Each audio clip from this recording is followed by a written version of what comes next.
inaugural speech, there was another speech made by Yair Lapid, which was also wonderful, but I don't have the text for that.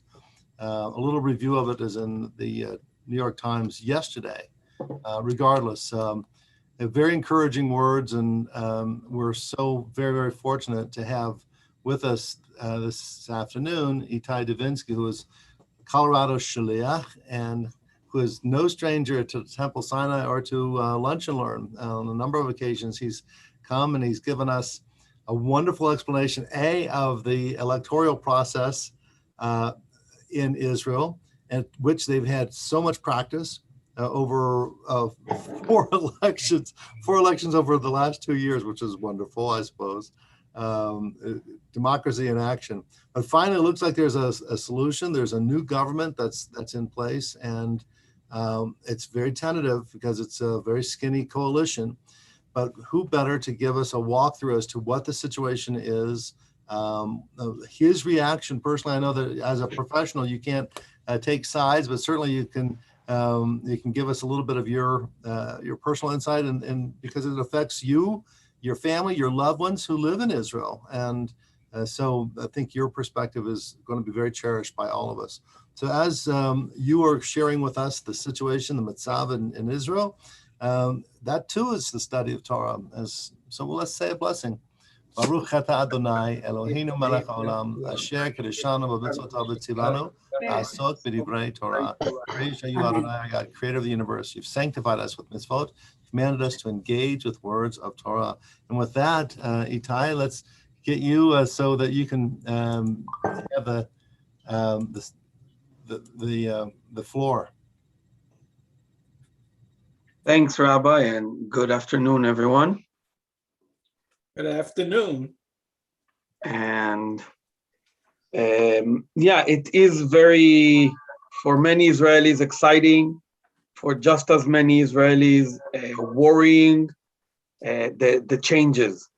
And I guess that change is always something that evokes emotions, and it has certainly been evoking many, many emotions in Israel in the last few days.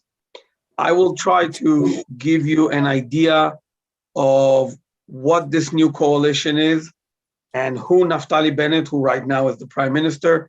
A few words about him, just to give you an idea of who he is, and then talk a bit about the challenges. And I don't want to only talk about challenges, because there are also many opportunities, and many Israelis are feeling very hopeful this week. But the challenges, I think, are important to understand, because what Rabbi Rines just said is very true, that finally we have a functioning government. But we should also remember that not long ago we said that when Gantz and Netanyahu formed a unity government, and it ended up lasting only a few months. And so that is one thing to always remember in these conversations about Israel, is that it's a system that is very different than the American, and there is no certainty that this government will live out its 4.5 years term. And when I talk about the challenges, you'll understand that there are many Israelis who actually don't anticipate that happening. Although I think that it's one thing we've learned is that you really can never know what to expect in these issues. So I'll start by talking a bit about the coalition and the parties in it.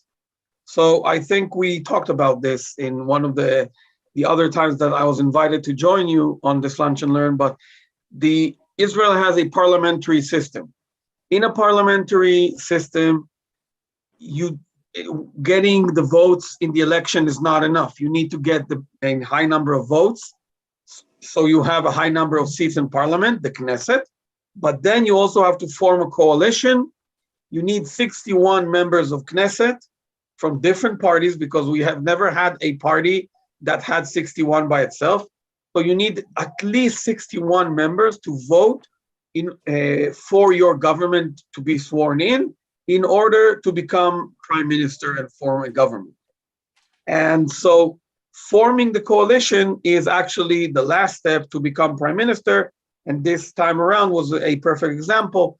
Netanyahu's party had by far the largest number of votes.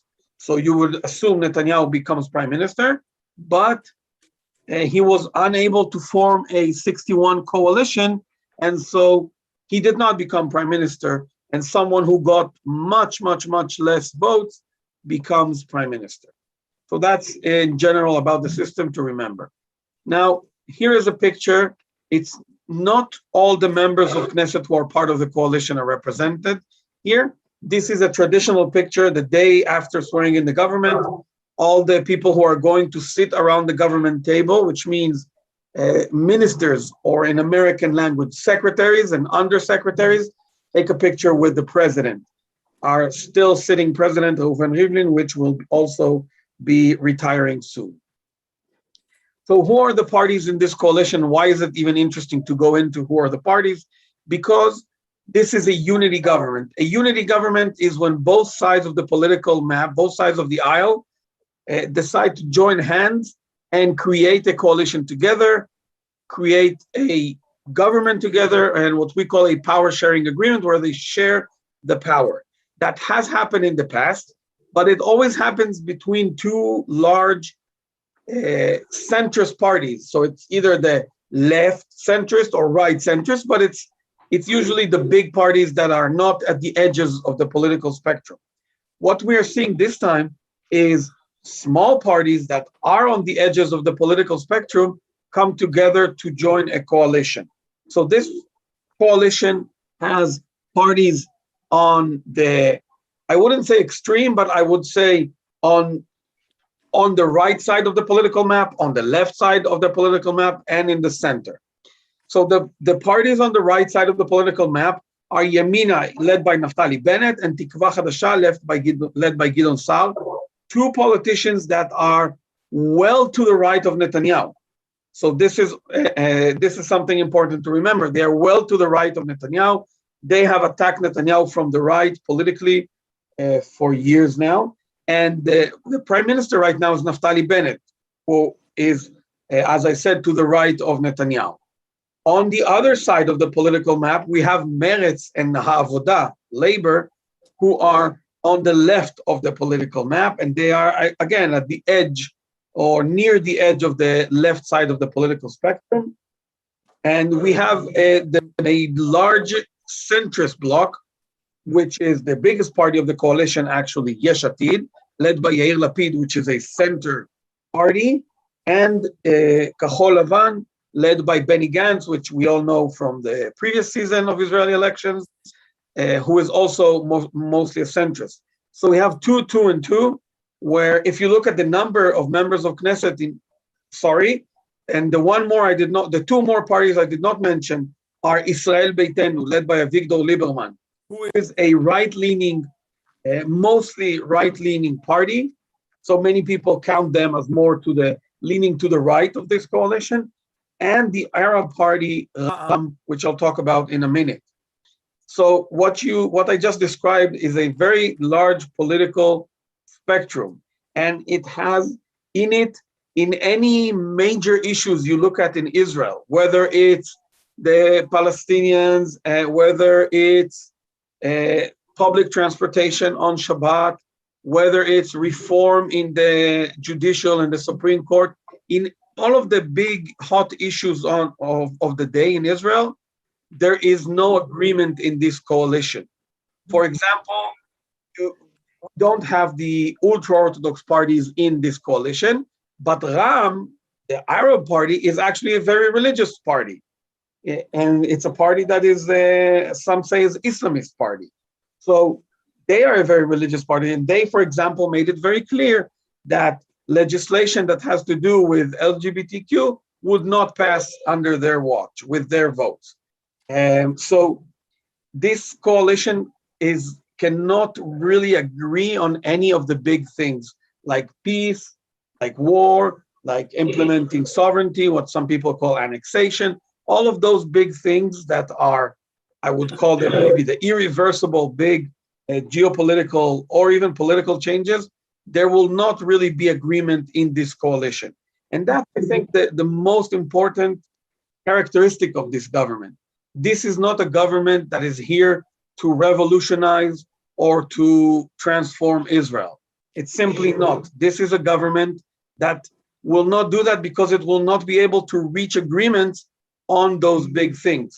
Both sides have a veto. Now, the veto is to two specific people. One is Naftali Bennett, who is the prime minister now, and as I said, he is very much from the right.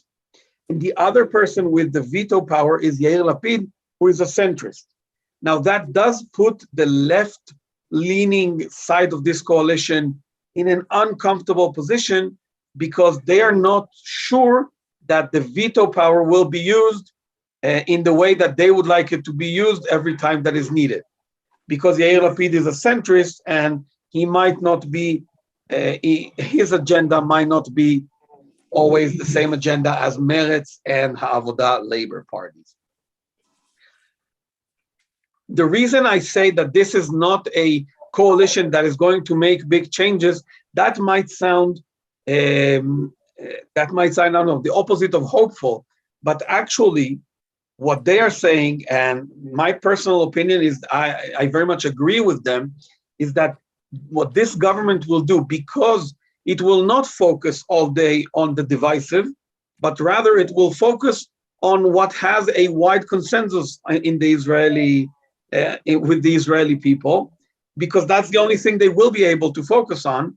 So they will not advance the things that are very controversial. And we are hopeful, and this is my personal view, I am hopeful that if they last in power long enough, they will be able to calm down the Israeli politics, which have gotten even hotter than Denver today, and take down the temperature a bit and get us to a more normal political discourse, which moves away from the politics of yes Bibi, no Bibi, and goes back to a politics that is more around the issues of the Palestinian conflict, the issues of the right balance between the legislative and the judicial, the issues of rights of different people in Israel, many different issues that are very important. But right now, we have been so focused on yes Bibi, no Bibi, that those issues are sometimes not even needed anymore in the public discourse. So I'm starting with my personal hope, and many Israelis who feel like me. There are many sides of this coalition that do not represent my political view, that I do not like their proposed policies. But I am okay with them because they are all together balancing out each other, and they are not going to won't be able to, as a metaphor, shove down the throat policies that are very much unaccepted by a large part of the population. And that is something that I personally think this coalition has the ability to put Israel on a new path, to go back to more normal political discourse and less of what we have had for the last few years. Now, a few words about Naftali Bennett, the man in the picture here. This is the picture that he decided to upload to Twitter. This is a tweet from Sunday morning, and the government was sworn in Sunday evening afternoon. And he chooses to put this picture with the kippah and the tefillin and the talit. And this might seem very Jewish to us all, but in the Israeli context, this sends a message. For example, Netanyahu never tweets a picture of himself like this. This is meant, like everything on social media, this is meant to send a message. And the message he's sending has a lot to do with the discourse in Israel around this government in the weeks following its establishment, prior to its establishment. Naftali Bennett and this coalition has been attacked by Likud and by the ultra-Orthodox parties, especially, as being a government that is dangerous, that is illegitimate, and that should not be. Some of them have gone as far as to say Naftali Bennett should take off his kippah. And this is the first thing I want to share about Naftali Bennett, is that he is what, and Rabbi, correct me if you see it otherwise, I feel that Naftali Bennett is what we would call here modern Orthodox. Absolutely. Okay, thank you I wanted to verify with you. So I would say Naftali Bennett is modern Orthodox. He's religious. He lives in Ra'anana. He's not a settler, although he has been the head of a party that represents the settler communities. He was the head of an organization that was an umbrella organization for the settler communities in the West Bank, in Judea and Samaria. And that's politically, that's very much from where he comes from. He comes from religious Zionism. He is deep in the Israeli right. And he was attacked for betraying his camp. And the politics of camps obviously is unfortunately very, very strong in Israel. And he was attacked for that, to the point, as I said, where some Haredi ultra-Orthodox politicians said he should take off his kippah. And here he is sending a strong message, I think. That's what he was trying to do the day of swearing in this government, that it is still him, it's still the same Naftali Bennett, and he hasn't changed. That's something to remember. When you look at him, he's our prime minister for 2 years before rotating, and then Yair Lapid takes the position of prime minister for another 2 years. Naftali Bennett comes from the right, and that creates a lot of challenges for an ideological leader like him, who's not a centrist, leading a coalition that is all about compromise and balance, because as we know, usually the politicians that come from more ideological stands on the far edges or near the edges of the political spectrum are usually not the ones prone to compromise, and they're more the ones prone to very strong opinions that don't compromise. And this will be a very big challenge for Naftali Bennett. How does he, on one hand, show his voters that he did not betray them? And many of them feel betrayed because they voted for a right-wing party. The name of his party is Yemina, which literally means to the right. They voted for Yemina, and they are getting a government that includes all of the political spectrum, which are obviously their political rivals. So many voters feel betrayed by Naftali Bennett with his decision to go into this government, not only to join it, but to actually lead it. And he will always, all the time, for the next 2 years, he will be balancing between making sure his voters see him, that he has not changed, that he is still the same ideological, right-wing, Zionist, Orthodox leader that he was, but at the same time, compromising enough to keep the coalition together. Because if he looks too much to his base, that feel betrayed, he will very quickly lose his coalition. It will fall apart because the other side will not be able to stand there. So, and this is something that is true for all the leaders of the 8 parties in this coalition. It will all be a balancing act. Every time you hear something from Israeli politics, you have to look at it in the lens of they are balancing between showing their voters that they are still true to the cause and to the way that they presented during the elections, their campaign promises. They will be balancing between the campaign promises and the very pragmatic coalition that everyone needs to compromise in order to be able to keep it. So the Naftali Bennett 2 years, and then Yair Lapid takes it 2 years, and I will leave it for the next Shaliach 2 years from today to talk to you about Yair Lapid. And I want to talk a bit about the challenges, and then I'm happy to leave more time, plenty of time for questions. So a bit about the challenges that they face. So they were sworn in on Sunday, and Tuesday was the first test for this coalition. On the top left, you can see a picture of the flags parade in Shar Shechem. This is not a picture from this year, it's from previous years. Every year on Yom Yerushalayim, the day commemorating the unification of Jerusalem in the 6-day war, every year there's a parade. Thousands of Israelis come with flags and music and singing, and they do a parade in Jerusalem, which goes through the Muslim quarter all the way down to the Kotel and ends with a big ceremony at the Kotel. This year, the parade was interrupted and actually canceled because what happened with Hamas. That was the day they decided to start shooting rockets. That was how this last operation started, with them shooting rockets at Jerusalem in the midst of this parade. So it was canceled. The violence in the Gaza area calmed down, and the organizers requested permit to again to do the parade again. The police decided that they shouldn't do it because it was everything was still very delicate with Sheikh Jarrah and everything that had been going on around Jerusalem in the last few weeks. The government intervened and decided to order the police to go forward with approving the parade, but they decided to change the route so it would not go in the Muslim quarter, which is a lot of friction with local Arab population, and it would go around the old city. And they decided that last week. And they decided that it would happen on Tuesday this week.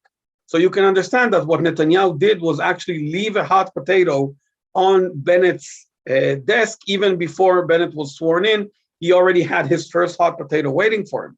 Because on the one hand, for a religious Zionist leader to cancel this parade would be seen as a surrender to terror, because Jerusalem is our capital, this is our flag, and why can't we march through our capital with our flags? On the other hand, many see this as something that is meant to agitate, and therefore there was also, and Hamas was also threatening with violence around this, and it was a question, what would they do? And again, remember, we're always looking at their political decisions in the lens of they have their ideology and their voters, but they also have to be very pragmatic because they're in a coalition like this. And what they decided to do was to move forward with the parade. They changed the route even more, so it would go further from the Arab areas of the old city. And they also decided, and they also reached out to Jordan and to the Palestinian Authority, sending out messages that Israel did not mean any provocation with this, and that this should be something that does not provocate. Israel is not interested in escalating violence. And it happened, and what you can see here with the balloons, unfortunately, is not a birthday party, as balloons should be used. It's actually Hamas operatives using balloons to fly incendiary devices into Israel and cause fires. And that's what they did during the day of the parade. In response to the parade moving forward, they started fires in what we call the Gaza envelope, the area that is near the area of Israel that is near Gaza. And in response, the Israeli government authorized Air Force attacks on Hamas compounds in the city, in the Gaza Strip. And that was something that usually Netanyahu did not do. Usually Israel did not retaliate with large-scale Air Force attacks to these incendiary device balloons.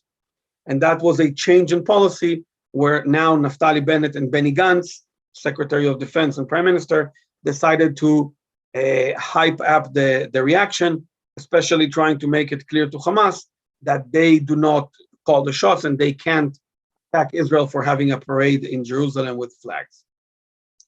And these fires are continuing. Today there were 8 fires, and every day now they are continuing. It's summer, everything's very dry, so it's very easy for them to start these fires. And it's a big question. This creates a big problem because on the one hand, Naftali Bennett is a hawk prime minister. His minister of defense, Benny Gantz, is also a strong military person. He used to be the chief of the IDF, chief of staff. But on the other hand, they have Abbas from the Ram party telling them that they should scale down violence because they are an Arab party and they feel obligated to represent that voice, obviously. So this, how they deal with these balloons, and if, God forbid, more rockets come, will be a big test to the unity of this, to the ability of this coalition to stick together. The center picture of that beautiful landscape is a new, very new settlement. Usually, it's sometimes in the American media, it sounds like Israelis are building settlements, every week, 3 settlements. That is actually not the case in the vast majority of cases. Even when settlers try to create new outposts, it's usually in the form of tents or something like that, and the IDF comes and takes it away. This time was different. This is called Eviatar. It's in Shomron, in northern West Bank, and not far from Shechem. And this was created in 1 month. What you see in this picture is around 50 households living there already, and it only took 1 month. It was done very, very quickly. And this is another very big hot potato to leave on Bennett's table, because again, as I explained, Bennett comes from representing settler communities, from being an ideology of more settlements and more Jewish inhabitants in the West Bank. And now legally, they are going to have to tear down this new outpost. And the decision has already been made actually by Gantz before this new government was sworn in. So the decision was made before Bennett, but the actual act, on the news, seeing the police and the soldiers horseback, getting out the settlers with the violence and everything that usually happens in this situation, that will all happen under Bennett's watch. And obviously will be a very big political challenge for him, seeing those pictures in the news. At the bottom, you can see the head of the Labor Party, Merav Michaeli, MK Merav Michaeli. By the way, she is the only woman who is the head of one of the coalition parties. All the rest of the parties are headed by men. So in the pictures, it's always very clear that she's there. And Merav Michaeli is from Labor, obviously leans more to the left, and she's Minister of Transportation. And you would think that transportation is something that is consensus. Of course, we have to invest in infrastructure, invest in public transportation. Of course, why not? But then the question pops up of investing in transportation infrastructure in the West Bank. And that's something that she is opposed to. Obviously, Naftali Bennett does not want to halt development in the West Bank. And they have to now submit a budget within 100 days of swearing in the new government. Israel has been without budget for 2 years. So things like that will be a big challenge. Even the issues that here in America seem to not be so political, like healthcare, like transportation, can easily become political when you reach the question of, okay, do we fund education, health, transportation the same way we do in Israel as we do in the West Bank, or do we do it differently? And obviously those are very political questions, and those will be political challenges that this government will have to navigate. You can see a few politicians sitting around that big table led by Netanyahu. That is the opposition in the parliamentary system. The coalition is the ruling coalition, and the opposition obviously is the other side in parliament. Netanyahu is the head of opposition, and together with the Haredi parties and the settler Orthodox party, Tzionut Datit, led by Bezalel Smotrich, who is in the side with the clear shirt, the light shirt, sorry, they will be a very difficult opposition for this coalition. Why do I say they will be very difficult? Because if you look around this table, these are very, very experienced politicians. They are senior politicians, they're older, they've been in power for many years. And as opposed to the coalition, which many of its politicians are actually quite new, have not been around so long, and this opposition is experienced and professional enough to give the coalition a hard time. What does it mean to give the coalition a hard time? It means that every bill they want to pass, every bill the coalition wants to pass, every budget, everything, it will be difficult because they will fight them in the committees and on the floor in every opportunity they have. And this also means that all the members of the coalition will have to literally show up to vote. They won't be able to miss any votes because the coalition has only 61 members, which means their majority is actually quite small. So why is that a problem? Because the prime minister is a member of Knesset, the ministers, many of them are members of Knesset, which means that they are in the middle of their day and now they have to leave the office, or if they have a visit from a foreign politician or diplomat, they have to leave whatever they're doing and go vote in whatever bill is being proposed, because otherwise it doesn't pass. So that will be a big challenge moving forward. And last but not least, Netanyahu, or not Netanyahu himself, but what to do with Netanyahu will be also something that will be a divider in this coalition, because many are calling to or even putting forward bills that would not allow Netanyahu to run again for prime minister. And that is actually something, putting on term limits is actually something that is pretty popular among the Israeli public, but it's certainly unclear whether a bill legislating term limits would apply to Netanyahu, because laws are not supposed to retroactively hurt the rights of people. And that would, if a new law was passed on term limits, applying it to Netanyahu retroactively would be hurting his right to be elected. So that is a question that would certainly reach the courts. And some are in the coalition are proposing going even further and adding to that term limits that a prime minister that has finished his term or her term could not even run for the Knesset, could not even be a member of Knesset anymore. And that means that Netanyahu would be completely out if they did it. And as I said, it's retroactive, so it's not clear at all that it would pass as constitutional in the Supreme Court, which it would certainly reach. So that's also a question, but that's a divisive issue, because those two parties representing right-wing Israelis are not looking to offend right-wing voters with anti-Netanyahu legislation, because they know the day after they will need those voters once they go back to the more normal right versus left structure of Israeli politics. So it will be also an issue of how do we treat Netanyahu. And Rabbi shared with you Naftali Bennett's speech. And the first thing Naftali Bennett said in that speech was he praised Netanyahu. He thanked Netanyahu for everything that he did. I think that gives you a glimpse of Naftali Bennett is not looking to, forgive me if this is not very nice language, stick it to Netanyahu. He's looking more for, as I explained, widely supported policies. And that is not widely supported by almost half of Israelis that voted for parties that are on Netanyahu's side. So that will also be a challenge. And before I open up for questions, I just want to go back and say that although the challenges are great, the opportunity, I think, is also great to give the Israeli politics an opportunity to reset, for the different leaders and politicians to go back and try to focus more on the issues and less on the people.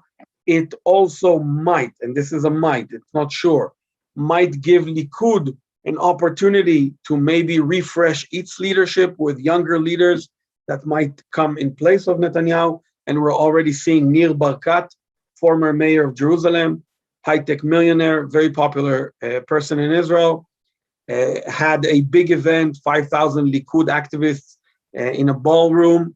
He doesn't need donations from anyone. He just brought them all together, and he's already starting to talk about the day after and hoping to become the leader of Likud. So I think that there's a lot of possibility for everyone to calm down, a lot of possibility for a reset. And if I may, a word also about the relations between Israel and the diaspora communities. Right now, we have, first of all, a lot of the challenges for relations between Israel and the diaspora communities have to do with the influence of the ultra-Orthodox parties in the government. And maybe that's something that we'll see opening up doors. And also something in this, if that is relevant to these relations, is that both the Prime Minister, Naftali Bennett, who is the son of Olim from the United States, has a great connection, I think, and understanding of American Jewry, and also our new president-elect, which will become president soon, Itzhak Bougie Herzog, who is right now the chairman of the Jewish Agency, of course, has a very deep connection with world Jewry, much before he was Jewish Agency chairman, but now even more so. So I think we might see I will. What do you want? Israel and the diaspora communities. That is also something that I am hopeful for with this new government. And forgive me if I spoke a lot, and I am happy to now open it. Itai, that was absolutely fabulous. Thank you very, very much. You gave us a wonderful review. There's always complications, but this forum, this Lunch and Learn, is a beautiful opportunity for people to be able to ask questions. So what I'd like to do is I'd like to invite people, if you'd like to put a question in the chat, that might be the easiest, and we'll go from there. I wanted to, as you're typing in your questions into the chat, and we'll have Itai address those momentarily, just to back up one of the things that Itai mentioned about the challenges to Netanyahu within Likud. Just a few days ago, the committee in charge of determining whether or not there'll be a new primary in Likud rejected Netanyahu's plea for that because they didn't want him to railroad that process. They wanted a little bit of a hafsakah, a little break from the election, but that also gives then the newer, younger leaders a chance to organize and that may very well be an opening for Nir Barkat and others within Likud. So they're also looking beyond the current as to what will be the post-Netanyahu era, but certainly he's a wily veteran. He might find his way back into that office anyway, especially since he has no plans immediately to leave Balfour, the prime minister's residence within Jerusalem. So anyway, I don't see yet anyone, a question. Here's one from Natalie. How will this affect the agreement between Netanyahu and the women of the wall? And Itai, if you could address that, because that's one of the questions that we've been addressing at Lunch and Learn. We had Anat Hoffman, of course, who's the head of Women of the Wall at Temple Sinai not too long ago. The first word was that both Bennett and Lapid would find an egalitarian platform that would be much more suitable to where they are now with the current situation. So Itai, could you address that situation first? Yeah.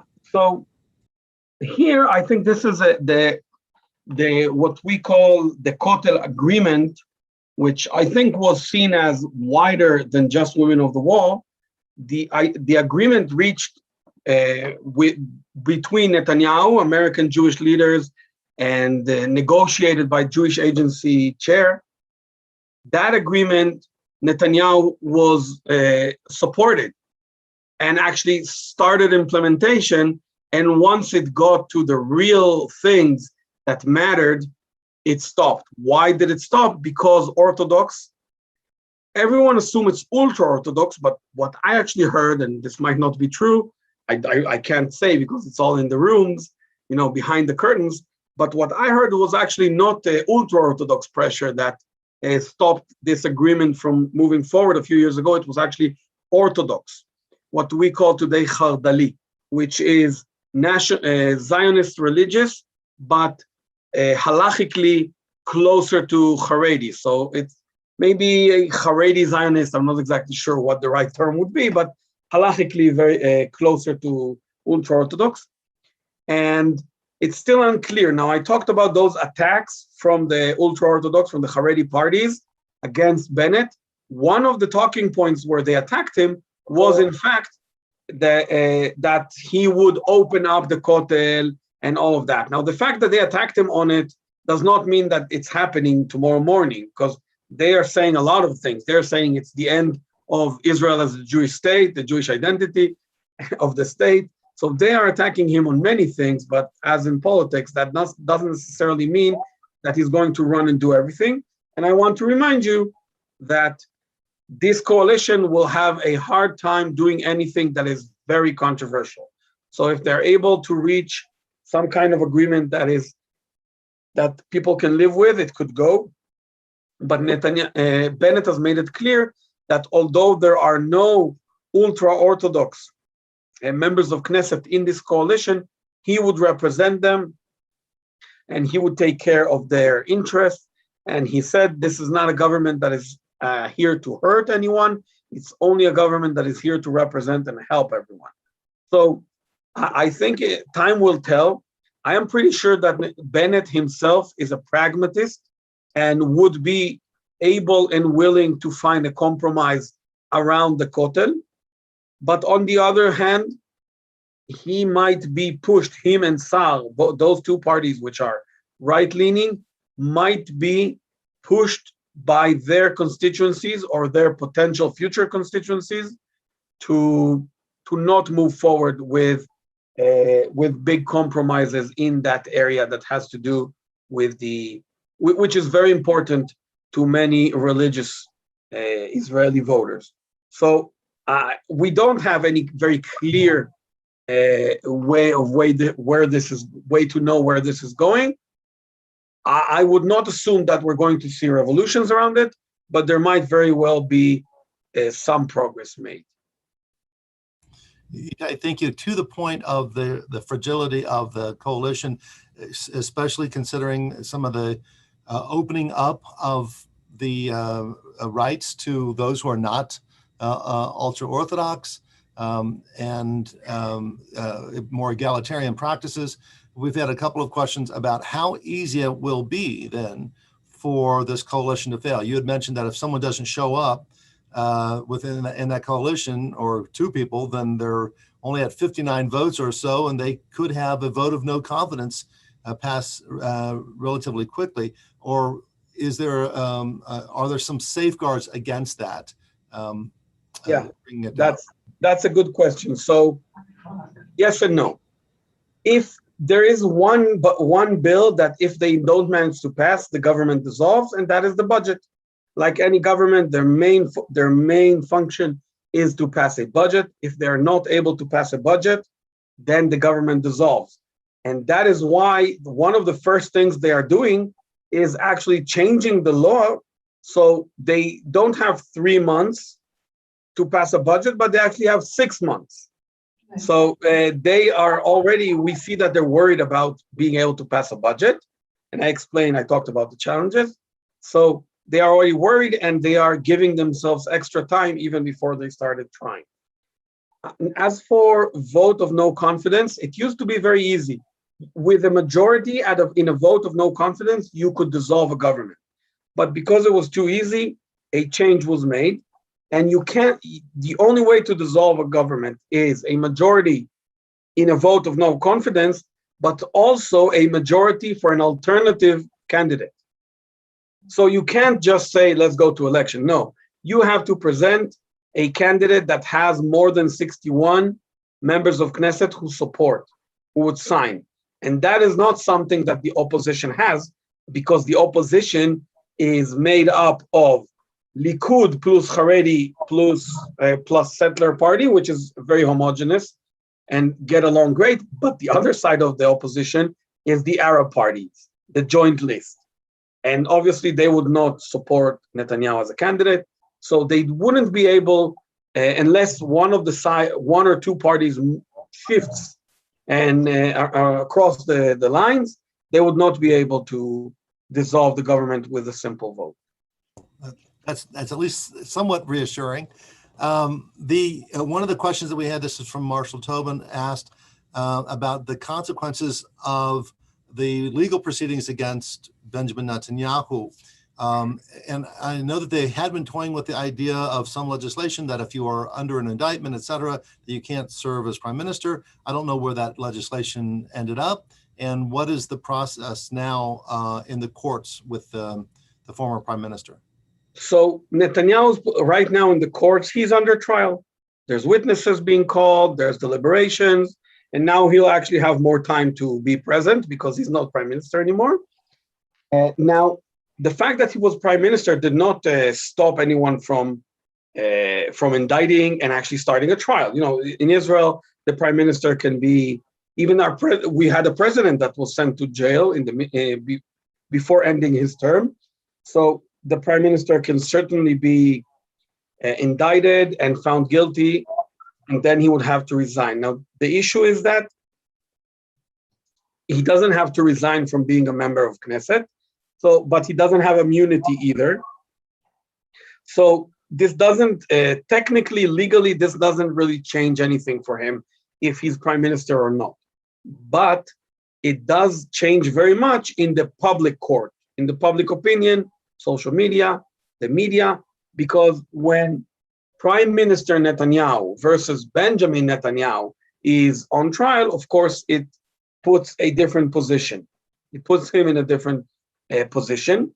He tried to use his power as prime minister to get a majority to vote for what we called the French law, which is a law similar to what is in place in France, where a sitting president, and I think also here, a sitting president in France cannot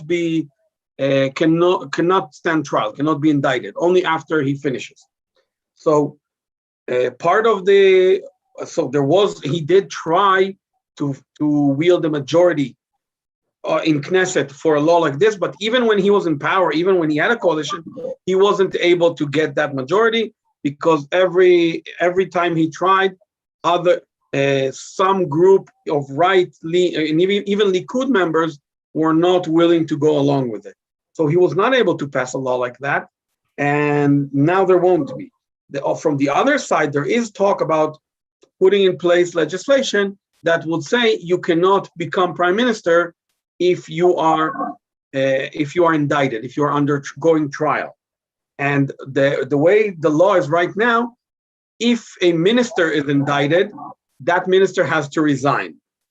But prime minister doesn't have to resign until he's found guilty after appeals. So we might see a change in that, but I would not count on it. One, it's again the issue of retroactive, of hurting his right to be elected retroactively. And second, that gives a lot of power to the Attorney General, because that means that the Attorney General could overthrow a government with the decision to indict.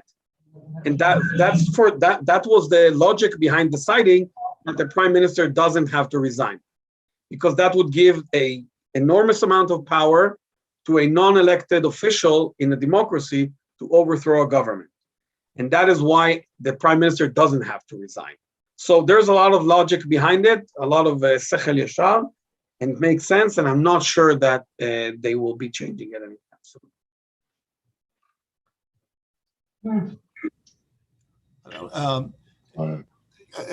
Barbara Liz, I think she made a count of the number of women in the coalition. She had 7 or 8. I thought I had 9, but it does seem to be the most diverse of the ruling coalitions ever in the government, which is quite encouraging. And so perhaps, Itai, if you could just follow up, because again, we're chutz la'aretz, we're diaspora Jews here, and we have a strong concern for the rights of those who are not Haredi to practice openly. And what is the opportunity, you think, in this new coalition that it persists for a breaking of the hegemony of the Haredi parties, especially when it comes to personal life cycle events and the personal identification? I know that's a big issue with Lieberman and his party, to the conversion process and marriage process, et cetera. I know you can't, you're not necessarily a prophet yet, or a son of the prophets, but maybe you could give us a little bit of insight as to how you, what are they saying, for instance, in Ma'ariv and Haaretz, et cetera? So what I would say in that context is, and if we look at who was named minister of Misrad HaDatot, the religious ministry, and we have that because we don't have separation between shul and state, and the person who was named is a religious Zionist and not ultra-Orthodox. And again, just as I said about the Kotel, I think there will be a lot of openness to it, as opposed to the Kotel, which is not a very big issue for most of the parties in this coalition. as you said, Rabbi, correctly, for Lieberman, the issue of conversion, the issue of recognizing people's Jewish status is something that is important to a few of the parties in this coalition. Chief among them is Lieberman's Israel Beitenu. So we could see a push for that. I think, again, it will not go very far because nothing in this coalition will go very far, but I think we will see an openness to change. For example, one of the things that is being talked about and that Haredis are warning about is decentralizing the conversions. And that does not mean opening it up to non-Orthodox, not even that. It means opening it up to chief rabbis of cities. And there are many cities, so there are many rabbis. So some rabbis are more like that, some rabbis are more like that. And even that is something that the Haredis are unwilling to open up. So that is certainly something that we might see moving forward. And it would not be seen by Bennett as a betrayal, because it would still be in the realm of what is considered mainstream Orthodox Israeli Judaism, but it would open up completely the process. And the same is being talked about kashrut.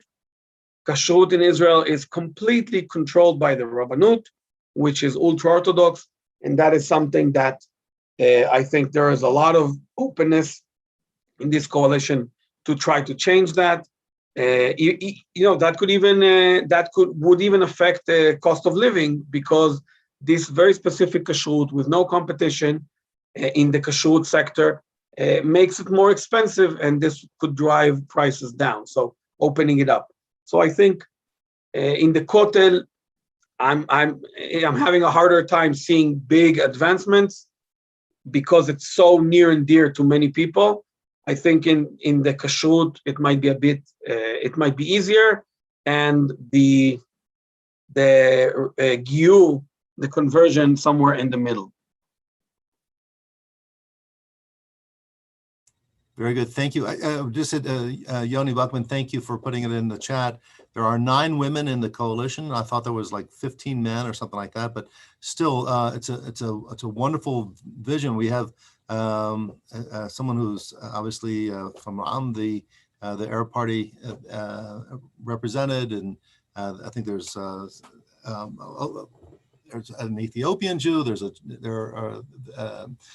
one who's openly gay, and so there's it's a rainbow coalition in our government, and I think that's it's a refreshing, embracing look, as opposed to just saying there's one party and the ultra Orthodox. What's the I know that with Abbas, there's a sense of he is not considering himself as naturally as a part of the coalition, but he says he's not going to vote against the coalition. So there's a fine line there. So he is able to both meet the standards of his constituents, but also he's pragmatic enough to say, hey, if I bring this coalition down, that's not going to meet my needs, which are his stated goal is to bring more money and opportunities for the Arab territories. Would you address that a little bit? Yeah, so what Abbas did, and again, it's always the same scope. How do I stay loyal to my ideology and my constituency, but be able to be pragmatic enough, as you said, Rabbi, to be part of this rainbow coalition, as you put it, which I think is a great way to put it. And for him, the way to do that was actually, he is officially a part of the coalition. He did sign coalition agreements, but he is not part of the government, which means his party did not take any minister positions. And what that allows him is, yes, I'm part of the coalition. I will vote with the coalition. Of course, not on everything, but he will vote with the coalition. And he will get in return everything, hopefully everything he was promised for his constituencies to make their life better. But he doesn't have to assume responsibility for any decision made by the government. And that is mainly for the case of conflict. If there is now a conflict and the government decides, technically he's not part of the government. If the voters will accept that technicality, if they will be okay with it, I'm not sure. I think the voters might, because at the end of the day, he's voting with the coalition. At the end of the day, he's supporting it. So it will be difficult to, once something happens in Gaza next time, it will be difficult to, stay out of it. Especially that the Joint List, the other Arab party, will attack them constantly on this issue, because they took the votes. They were part of the Joint List. They broke off and they took the votes with them. And the Arab bloc, those two blocs, the Ram and the Joint List, actually lost power in these elections. They went from 15 to around 10 seats in the Knesset. So that he will be attacked for that. And also, at the end of the day, I think that many Israelis, including me, are in the position where this is very hopeful. Finally, we're seeing Arab Israelis take responsibility, start walking into Israeli leadership and taking ownership of their destiny, and not just attacking and relying on whatever Likud or anyone else is willing to offer them, but actually getting in the game. But we also don't have to be very naive about it. And the day the government was sworn in Hebrew, Abbas was talking about, reconciliation, coexistence. In Arabic, he was talking about getting back the lost lands. I'm not sure which lands he's talking about, but the message was very different. So I think it's a very positive step. I personally, it makes me hopeful, but I also want to stay realistic and remember that, these things don't change overnight. And it's a difficult and long process. Itai, you have given us in just about an hour an amazing review of a very complicated situation. And you've done that again and again for us. And we are beyond appreciative, so happy and thankful to you for your time, for your expertise, for your leadership as a Shaliach. Again, remind everyone that Itai's position here is a part of our Jewish Federation, our Jewish Colorado. And so we want to thank them again for that leadership. And Itai, we hope that the next time we call upon you, that'll be for a visit in person. Yeah. We're, like every other congregation, slowly opening up. We're having more and more people in person. We'll, of course, still have Zoom opportunities and broadcast opportunities for those who cannot make it in person. And also because, as you'll see, we have like 26 different squares that watch today, but we'll have 100 more that'll watch the recording, including my Susan, who's on a plane right now. That's why she's not on. But anyway, you are remarkable. And on behalf of all of us at Temple Sinai, I want to say Toda Rabah, and we give them a little hand clap for everyone. Thank you very much.